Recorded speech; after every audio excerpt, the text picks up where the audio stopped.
Hello students, मैं विजागर sir और target board exam 26 में आपका स्वागत है। मैं हंस इसलिए रहा हूँ कि मैं सिलेबस के ऊपर वीडियो बनाऊं या ना बनाऊं ये सोच रहा हूँ। मैं आजकल जो स्टूडेंट से मैं मिल रहा हूँ उनका मेंटल स्टेबिलिटी मुझे चाहिए, क्योंकि आपका दिमाग अगर स्टेबल हो तो ही वो कुछ अच्छा काम कर सकता है। ठीक है, तो मुझे ऐसा लग रहा है कि सिलेबस की वीडियो बंद कर दूं मैं और मोटिवेशनल वीडियो चालू करूं। आपका क्या ख्याल है? घबराओ मत, मैं ऐसा कुछ नहीं करने वाला। हाँ, ये तो समझ में आया होगा कि मेरा माइंड क्या कह रहा है। मेरा माइंड कह रहा है कि आपको थोड़ा सा एग्जाम के बारे में तैयार कर लूं मैं। और हो भी ये सकता है, मेरे माइंड में ये भी चल रहा है कि अब 16 दिन 16 लेसन के बारे में थोड़ा सा डिस्कस ही किया जाए। तो स्टूडेंट, आज के टॉपिक में हम डिस्कस करेंगे कि क्वेश्चन पेपर पैटर्न कैसा है। वो आपको मालूम है, ठीक है, लेकिन फिर भी हम डिस्कस तो करेंगे। तो पहला जो सेक्शन है आपका वो है सेक्शन ए। मैं इसको बहुत खतरनाक सेक्शन मानता हूं। इसमें 18 मार्क्स है। सर क्यों मानते हो ऐसा? इसमें पहला क्वेश्चन है क्वेश्चन नंबर 1। क्वेश्चन नंबर 1 कौन सा है? क्वेश्चन नंबर 1 है एमसीक्यूज, मल्टीपल चॉइस क्वेश्चंस, और ये टोटली 10 होते हैं तो 10 मार्क्स मिलेंगे। स्टूडेंट्स, ये पेपर है मेरे हाथ में, ये कब का है? कभी का है, चलेगा, 2024 का है ना। यहां पे एक क्वेश्चन है, question number 4। The pH of 0.01 molar HCl solution is, और इसके ऑप्शन है A 10, B 3, C 2 and D 11। इसका सही आंसर क्या है? इसका सही आंसर है B 3। आपको लिखना कैसे है? आपको लिखना है ऐसे, क्वेश्चन नंबर 1 में से कौन सा था वो? फोर्थ। हाँ, फोर्थ कौन सा था? जो भी था, द pH ऑफ था, है ना। इसका आंसर कैसे लिखना है? फोर्थ लिखना, क्वेश्चन नंबर 1 फोर्थ, और आंसर है बी, तो पूरा बी लिखना, यानी ऑप्शन लिखना है। उसके बाद लिखना है इसका आंसर 3। यानी एमसीक्यू में अगर आपको पूरा 1 मार्क चाहिए तो आपको पहले क्वेश्चन 1, उसका ऑप्शन और इसका ऑप्शन बी जो है, ए बी सी डी जो भी होगा वो ऑप्शन और विथ आंसर, तब जाके 1 मार्क मिलेगा। अगर मैं सर ऑप्शन लिखता हूं तो मार्क मिलेगा क्या? ऑप्शन तो सही है, नहीं मिलेगा। सर मैं ऑप्शन नहीं लिखता हूं, मैं आंसर लिखता हूं 3, तो मार्क मिलेगा क्या? बिल्कुल नहीं मिलेगा। इसका मतलब आपको ऑप्शन भी लिखना है और आंसर भी लिखना है, ठीक है, तब जाके मिलेंगे 10 मार्क्स। ऐसे नहीं मिलते। और एक एग्जांपल ले लेते। एग्जांपल कौन सा लेंगे? हाँ, 7th example, 7th one. Question पढ़ लेता हूं। The monomer use in the preparation of Teflon is, option है epsilon caprolactam, b vinyl chloride, c styrene and d tetrafluoroethylene. Answer कौन सा है? D tetrafluoroethylene. लिखना है, कैसे लिखना है? पहले ऑप्शन डी लिखना जरूरी है। उसके बाद टेट्रा फ्लोरोइथीन। सही है, तो ऑप्शन भी लिखना है, आंसर भी लिखना है। सिर्फ आंसर? नो, सिर्फ ऑप्शन बिल्कुल नहीं, ऑप्शन एंड आंसर। समझ गए? आई होप आपको क्वेश्चन नंबर 1 तो समझ में आ गया होगा कि ऑप्शन एंड आंसर दोनों का रिक्वायरमेंट है, तब जाके मार्क मिलेगा, नहीं तो नहीं मिलेगा। अब क्वेश्चन नंबर 2 पे जाएंगे। क्वेश्चन नंबर 2 सेक्शन सेम है। Question number 2 very short answer, very short answer. ये कितने होते हैं? ये 8 होते हैं, तो टोटल 8 मार्क्स मिलेंगे, 8 मार्क्स आपको मिल जाएंगे। इसके बारे में थोड़ी सी जानकारी लेना जरूरी है, तो उसके लिए पेपर देखना पड़ेगा। ये ले लिया पेपर मैंने हाथ में। ये क्वेश्चन नंबर 2 और क्वेश्चन नंबर 2 में से 2 पढ़ूंगा मैं। ध्यान दीजिए। Right the name of reduction product formed when ethyl cyanide is treated with sodium and alcohol.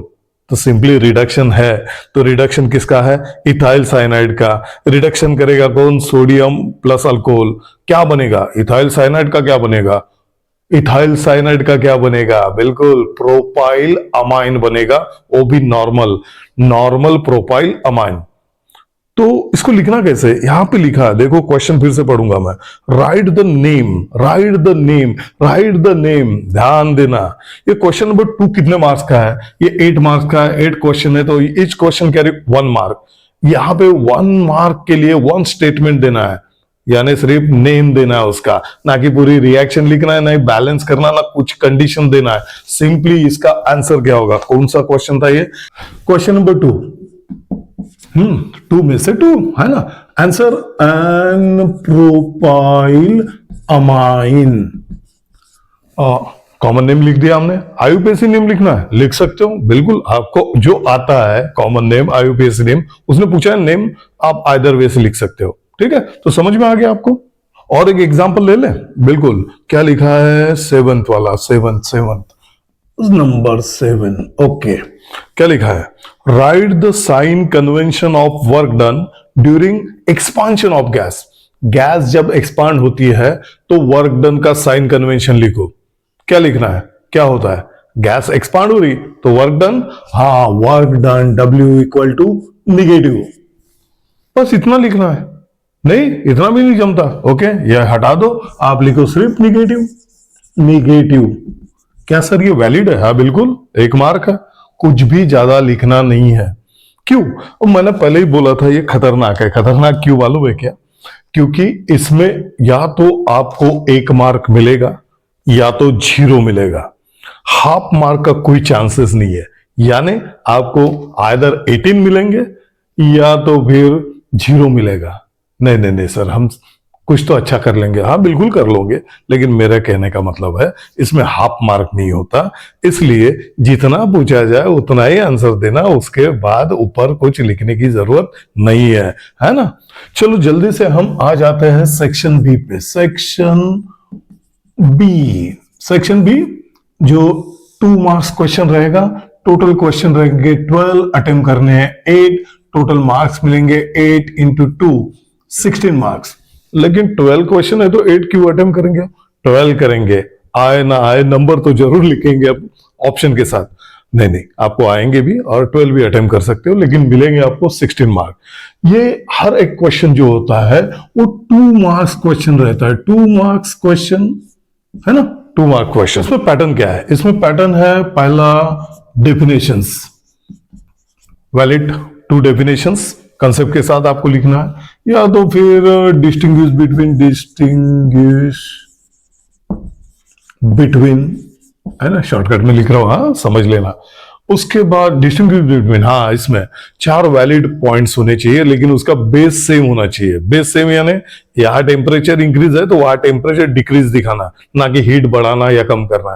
Temperature है तो टेम्परेचर बोलो, हीट है तो हीट पे बोलो। इस हिसाब से बेस सेम रख के 4 वैलिड पॉइंट्स देने आपको, तब जाके आपको मार्क्स मिलेंगे। थर्ड क्या है? न्यूमेरिकल्स।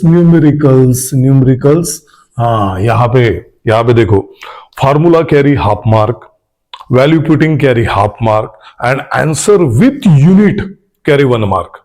समझ में आया ना? तो 2 मार्क्स लेने हैं तो आपको फार्मूला लिखना है और यूनिट कन्वर्शन होगा तो उसके साथ लिखना है, वैल्यू पुट करना है, उसके बाद आंसर भी निकालना है। हाँ लेकिन यूनिट मत भूलो, जो पूछा गया वही यूनिट में लिखना है, तब जाके न्यूमेरिकल्स में 2 मार्क मिलेंगे। उसके बाद वेल लेबल डायग्राम। हाँ डायग्राम, वेल लेबल। हाँ देखो वेल लेबल है, यानी लेबलिंग, 4 वैलिड लेबलिंग होनी चाहिए डायग्राम में, तब जाके 2 मार्क मिलेंगे। वैसे भी आपके लेसन इलेक्ट्रोकेमिस्ट्री में ही डायग्राम्स है, उसमें से एक डायग्राम आएंगी, वहां पे भी बहुत ज्यादा डायग्राम नहीं है, तो आप बिल्कुल गेस कर सकते हो कि सब आएंगे, कोई भी एक आएंगी 2 मार्क के लिए। ठीक है, उसके बाद जाएंगे हम ऑर्गेनिक केमिस्ट्री। ऑर्गेनिक केमिस्ट्री में केमिकल रिएक्शंस आएंगे, रिएक्शंस। हाँ यहाँ पे सोच लो थोड़ा सा। रिएक्शंस में देखो, कार्बन की वैलेंसी 4 है, ना कि 3 या 5, तो आप कार्बन की वैलेंसी मेंटेन करके रिएक्शंस लिखो। वैलेंसी मस्ट है ना। और उसके साथ कंडीशंस क्या है वो भी लिखना है, बैलेंसिंग बराबर करना है। हाँ, हर रिएक्टेंट और प्रोडक्ट के नीचे नाम लिखना कंपलसरी नहीं है, लिख सकते हो तो बढ़िया बात है, नहीं लिख सकते हो तो अवॉइड इट, कोई हरकत नहीं है। तो 2 रिएक्शन रहेगी तो 2 मार्क आएंगे। रिएक्शंस में और एक पैटर्न है जिसपे एक सेपरेट वीडियो भी बनाऊंगा मैं। कौन सा? Name based reactions. Name based reaction जैसे रोजनमैन रिएक्शन, स्टीफन रिएक्शन, और कौन सी है याद रखना। हर लेसन के नेम बेस्ड रिएक्शन अलग लिखना है, अलग करके लिखना है, लिखने का प्रयास करना है ताकि आप रिएक्शन बराबर लिख सको, नेम बेस्ड रिएक्शन। तो ये पैटर्न है रिएक्शंस का, ठीक है। नेक्स्ट इनऑर्गेनिक केमिस्ट्री की तरफ जाएंगे। वहां पे इलेक्ट्रॉनिक कॉन्फ़िगरेशन, हाँ ये आना जरूरी है। इसके लिए तो आप मुझसे ही पढ़ सकते हो, आई बटन दिया हुआ है, वहां पे क्लिक कीजिए, आप पहुंच जाओ। Electronic configuration how to write आपको आ जाएगा। लेकिन इनऑर्गेनिक केमिस्ट्री में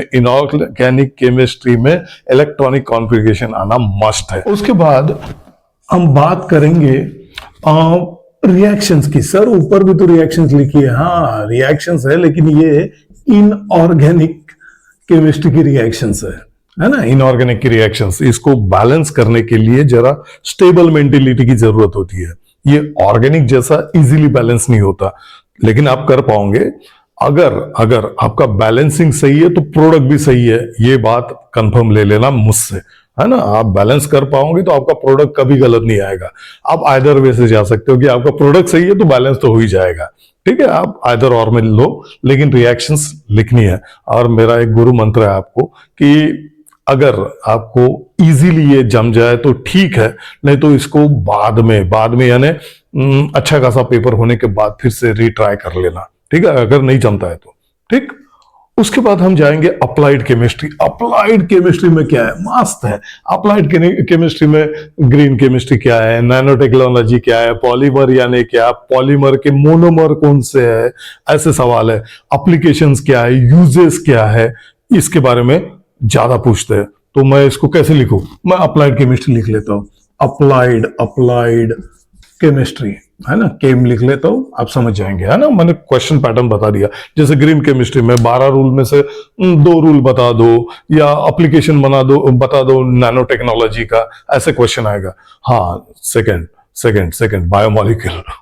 बायोमॉलिक्यूल जरा कार्बोहाइड्रेट्स का टॉपिक जरा बड़ा है, लेकिन केमिकल टच है, केमिस्ट्री टच है, आप आराम से लिख सकते हो। बिल्कुल घबराने की जरूरत नहीं है। लेसन बड़ा हो सकता है लेकिन मटेरियल जाना पहचाना है। तो वही प्रोटीन, वही कार्बोहाइड्रेट्स, वही न्यूक्लिक एसिड, डीएनए, आरएनए, हाँ Haworth projection formula, Fischer projection formula आपको मालूम होने चाहिए, ठीक है। पॉलीमर तो मैंने बता दिया कि पॉलीमर के मोनोमर मालूम होना चाहिए। तो मैं तो कहता हूं कि पूरे एक लेसन के पॉलीमर जितने कुछ है उस सब के मोनोमर से एक कागज पे लिख लो और दिमाग में, जहन में बिठा दो। अब प्रॉपर्टी अपने आप आ जाएंगी। केमिस्ट्री वाले हो, थोड़े बहुत प्रॉपर्टी आप खुद ही लिख सकते हो। और यूजेस किसको नहीं मालूम? क्या नायलॉन का यूज नहीं मालूम आपको, है ना? पतंग पे बैन नहीं, नायलॉन मांझे पे बैन लगाया है ना। तो ऐसे बोल रहा हूं मैं, आपको मालूम है। तो आप थोड़ा कंसेप्ट के साथ जाओ, स्टेबल मेंटेलिटी के लिए साथ, तो ये होगा। एक बचा हुआ है डेरिवेशन, 8 नंबर है, मैं इसको आखिर में ले लिया, ठीक है। डेरिवेशंस देखो, मेरा आपके लिए एक और गुरु मंत्र है भाई लोगों। डेरिवेशंस का let us assume that, let us consider, इससे निकलो थोड़ा सा। आपके माइंड में क्या चल रहा है? जैसे उसने पूछा है derive the determination of molar mass by elevation of boiling point method. Simple रखो ना कि elevation of boiling point is directly proportional to the molality. हाँ, पूरा लेसन तो आपको सॉल्यूशन मैंने बता ही दिया है, वहां आई बटन है, देख लो। लेकिन मैं यहां बता रहा हूं कि डेरिवेशन देखो कितना सिंपल डेरिवेशन है। Delta TB is directly proportional to the molality equal to KB into molality. फिर मोलैलिटी यानी क्या, उसका फार्मूला लिख दो, काम खत्म। वेयर में लिख दो ना सब, वो कंसीडर वाला डब्ल्यू ए ने क्या, डब्ल्यू बी यानी क्या, ये वेयर में लिख दो। तो डेरिवेशन लिखते समय बहुत ज्यादा खुद को टॉर्चर करके स्टेटमेंट दे दे के let us assume, let us consider, इसके फिराक में मत पड़ो। सिंपल लिखो, सिंपल लिखो, सिंपल स्टेप पे मार्क्स मिलेंगे आपको। तो ये जो है ये तो सेक्शन सी में भी वैसा ही है, लेकिन सेक्शन सी के बारे में थोड़ी सी और जानकारी देंगे आप। चलिए सेक्शन सी देख लेते हैं। Section C, once again 12 option, 8 attempt करना है और हर एक क्वेश्चन 3 मार्क का है, यानी 24 मार्क का है। Each question carry 3 marks, 3 mark question, ठीक है। यहां पे देखिए ऑप्शन क्या हो सकता है। ऑप्शन ये हो सकता है कि 1 + 1 + 1 हो गए 3 मार्क्स, या तो फिर सेकेंड 2 + 1 हो गए 3 मार्क्स, ठीक है। और यहां पे एक और कि ये तीनों क्वेश्चन एक लेसन के भी हो सकते हैं या अलग अलग लेसन से भी हो सकते हैं। ये दो मार्क का क्वेश्चन एक लेसन से आ सकता है और 1 मार्क का अलग लेसन से आ सकता है, इसलिए, ठीक है। तो ये पैटर्न आपको मालूम होने चाहिए। चलिए तो क्वेश्चन पैटर्न फिर से देख लेते हैं। तो सबसे पहला क्वेश्चन पैटर्न है न्यूमेरिकल्स। ये तो बी सेक्शन में भी आया था न्यूमेरिकल्स। यहां पे 3 मार्क का न्यूमेरिकल नहीं आएगा, यहां पे आएगा 2 मार्क का न्यूमेरिकल, और इसके साथ प्लस में आएगा एक आधा 1 मार्क का क्वेश्चन। मैं ऐसे लिख लेता हूं, आपको समझ में आएगा, यानी 2 marks numerical and 1 mark question ये। लेकिन ऐसा भी हो सकता है और में कि टोटल न्यूमेरिकल ही 3 मार्क का हो। आजकल ऐसा होता नहीं है, लेकिन फिर भी हो सकता है ना। तो ये, या तो फिर ऑर्गेनिक केमिस्ट्री में जाएंगे तो ऑर्गेनिक केमिस्ट्री में रिएक्शंस। अब रिएक्शंस कैसे आएंगे? रिएक्शंस 2 पैटर्न से आएंगे, या तो रिएक्शन आएंगे ए बी सी, ऐसे 3 रिएक्शंस आएंगे, या तो फिर ए on KOH which is aqueous in medium gives B on KOH which is in alcoholic medium gives CH2 double bond CH2। क्या पूछा जाता है यहां पे? यहां पे पूछा जाता है identify A and B and rewrite the reaction. यहां पे आप लोग थोड़ा सा प्रॉब्लम कर जाते हो। क्या कि आइडेंटिफाई ए एंड बी, जैसे आइडेंटिफाई ए तो इथाइल ब्रोमाइड, इथाइल क्लोराइड कुछ भी लिख सकते हो आप, and b it gives ethyl alcohol, है ना। तो ये identification carry only half of mark, means a के लिए हाफ, बी के लिए हाफ, एक ही मार्क हो गया। बट रीराइट आप भूल जाते हो। आप ध्यान लगाओ क्वेश्चन पे, रीराइट बोल रहा है, यानी यहां पे इथाइल क्लोराइड, यहां पे इथाइल अल्कोहल, ऐसा लिखने में एक्स्ट्रा 1 मार्क मिल जाता है। यानी टोटल क्वेश्चन कितने मार्क का हो गया? 2, और उसके साथ एक हाथ डेफिनेशन, एक हाथ टर्म एक्सप्लेनेशन के लिए पूछी जाती है। लेकिन ध्यान रखना ये क्वेश्चन के बारे में कि जस्ट आइडेंटिफाई नहीं करना है, रीराइट भी करना है। और यहां पे अगर हो सके तो आप सेपरेट भी लिख सकते हो विद बैलेंसिंग, ठीक है। तो रीराइट और आइडेंटिफिकेशन, ऐसा भी क्वेश्चन आता है। नेक्स्ट क्वेश्चन के बारे में हम बात करेंगे तीसरे, इनऑर्गेनिक केमिस्ट्री से। इनऑर्गेनिक केमिस्ट्री से, हाँ, इनऑर्गेनिक केमिस्ट्री में 16, 17, 18 ग्रुप एलिमेंट्स है पी ब्लॉक एलिमेंट में। तो वहां पे 16, 17 ग्रुप के ट्रेंड्स पूछे जाते हैं। जैसे 16 ग्रुप के लिए लिखो एटॉमिक आयनिक रेडाई, इलेक्ट्रोनिगेटिविटी, आयनाइजेशन पोटेंशियल, इनके बारे में 1-1 मार्क के लिए लिखो। तो यहाँ पे 1 मार्क के लिए लिखना क्या है कि within the group, down to the group, that character decreases or increases within the period, increases or decreases, और एक आधा रीजन अगर आता है तो, नहीं तो डिक्रीज इंक्रीज में ही आपका 1 मार्क कवर हो जाएगा।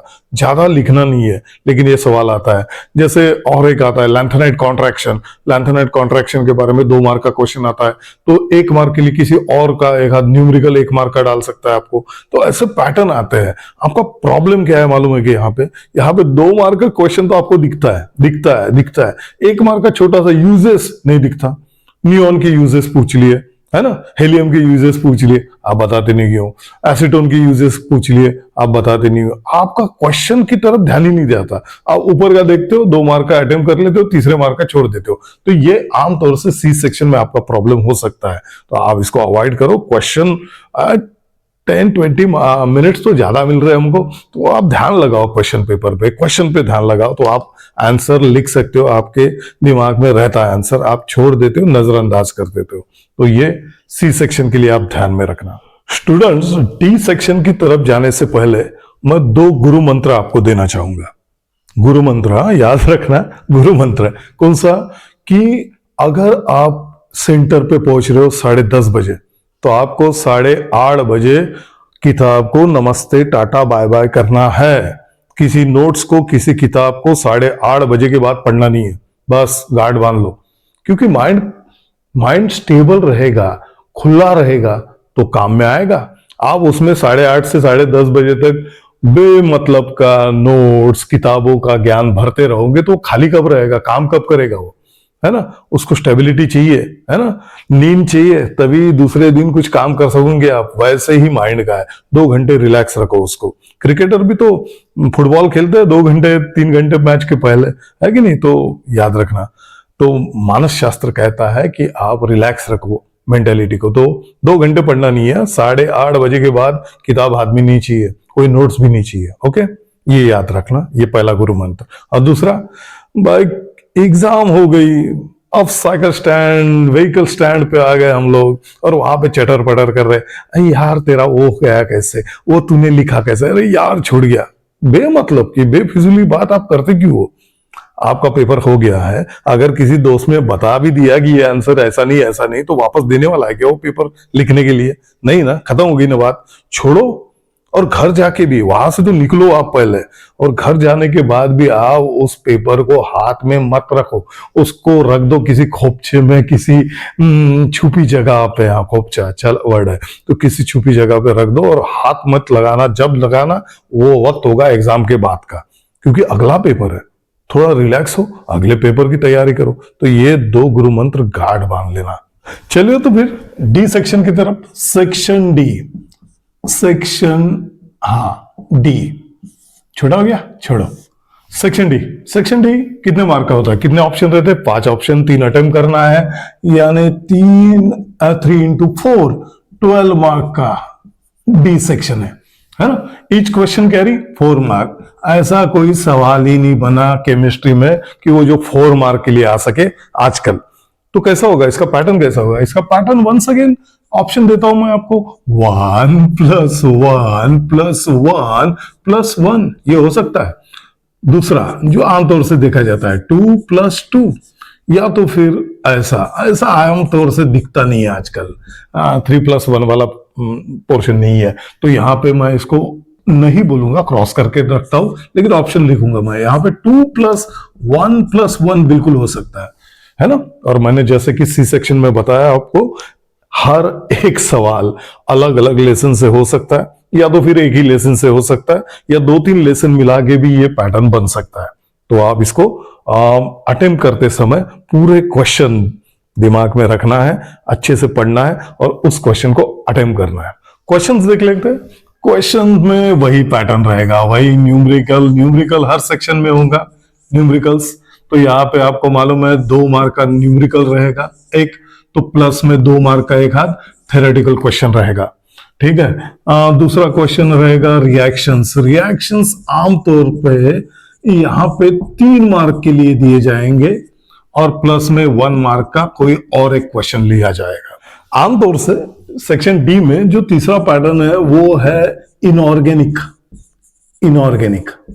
केमिस्ट्री, और साथ में होता है अप्लाइड केमिस्ट्री। ये आमतौर से 100% श्योर तो नहीं बोल सकते हम लोग, क्योंकि ये बी में भी जा सकता है, सी में भी जा सकता है, लेकिन डी में आमतौर से दिखा जाता है कि इनऑर्गेनिक, जैसे क्रोमाइड और से K2Cr2O7 बनाओ, मैन्युफैक्चरिंग, या नियॉन का यूजेस लिख दो साथ में, इस हिसाब से। या तो फिर अप्लाइड केमिस्ट्री में ग्रीन केमिस्ट्री के साथ नैनो टेक्नोलॉजी और एक आध हावर्थ प्रोजेक्शन फार्मूला निकाल दो आप सुक्रोज के लिए, ऐसा मिक्सिंग दिया जाता है। तो आमतौर से मैंने बताया, पहले से ही बोल रहा हूं मैं, इनऑर्गेनिक केमिस्ट्री और अप्लाइड केमिस्ट्री का एक मिक्स्ड पैकेज सेक्शन डी में रहता है। यहां पे और एक बात बोलूंगा मैं, जहां पे भी आपको क्वेश्चन में एक्सप्लेन टर्म हो, तो आपको वैलिड एग्जाम्पल या एक्सप्लेनेशन देना जरूरी है, for example Hess's law, statement carry 1 mark but example carry 1 mark. Example में आप ए बी ऐसे ही फॉर्मेट में दे सकते हो जनरल फॉर्म में, या तो वैलिड एग्जाम्पल दे सकते हो। फॉर एग्जाम्पल हिसिस लॉ के लिए फॉर्मेशन ऑफ CO2 है ना, तो ये 2 स्टेप में होता है, 1 स्टेप में भी होता है, ऐसे एक्सप्लेन करना है आपको हिसिस लॉ। या तो फिर होमोलेप्टिक एंड हेटेरोलेप्टिक कॉम्प्लेक्स, तो होमोलेप्टिक में जो डेफिनेशन है carry half mark only, but valid example with oxidation state ligancy वगैरह, valid example carry half mark. तो आप आधे में मत छोड़ो, है ना, डेफिनेशन दे दिया वो हो गया, नहीं, आधा ही मार्क मिलेगा। एग्जाम्पल चाहिए उसका, वैलिड होना चाहिए, अपने आप से कोई नया इन्वेशन मत करना, वैलिड एग्जाम्पल चाहिए। तो इस हिसाब से आपने पेपर के क्वेश्चन को अच्छा फोकस करके वेल कंसंट्रेशन से खुले दिमाग से सॉल्व करना चाहिए। एक हाथ डायरेक्ट रिएक्शन नहीं आती तो आप घुमा फिरा के भी रिएक्शन दो, आपको मार्क इक्वली मिलेंगे। या न्यूमेरिकल आपको सॉल्व करना है तो कोई भी अल्टरनेटिव मेथड वैलिड है ना, तो आपको फुल क्रेडिट मिलेगा। तो इस हिसाब से आपने क्वेश्चन पेपर को हैंडल करना है प्रेजेंस ऑफ माइंड से, है ना, अपने हिसाब से। तो आप ये करोगे, good luck for that, best of luck for that. लेकिन मेरे बाकी भी वीडियोस है, जैसे सॉल्यूशन पे है या इलेक्ट्रॉनिक कॉन्फ़िगरेशन के लिए है, आप मेरे वीडियो देख सकते हो और किसी और स्टूडेंट को भी शेयर कर सकते हो, है ना। तो मिलता है, bye, good luck, best of luck.